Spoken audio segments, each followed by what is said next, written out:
Oliver Moeller nagsalita na sa viral photo nila ni Kim Chu. Nagbigay na ng pahayag ang Especially for You Searchy winner na si Oliver Moeller hinggil sa mga intrigang kinasasangkutan ng kumalat nilang larawan ni Kim Chu. Kumalat ang litrato ni na Kim Chu at Oliver Moeller na magkasama.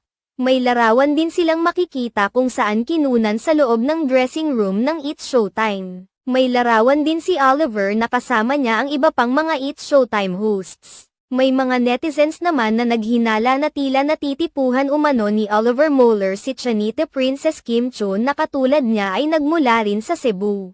Samantala, kaagad namang naglabas ng pahayag si Oliver Moeller upang linawin ang totoong kwento sa likod ng mga larawan nila ni Kim Chu na ibinahagi niya sa kanyang social media account. Sa isang Facebook post ni Oliver Moeller, nilahad niya sa caption na nahihiya siya kay Kim Chu.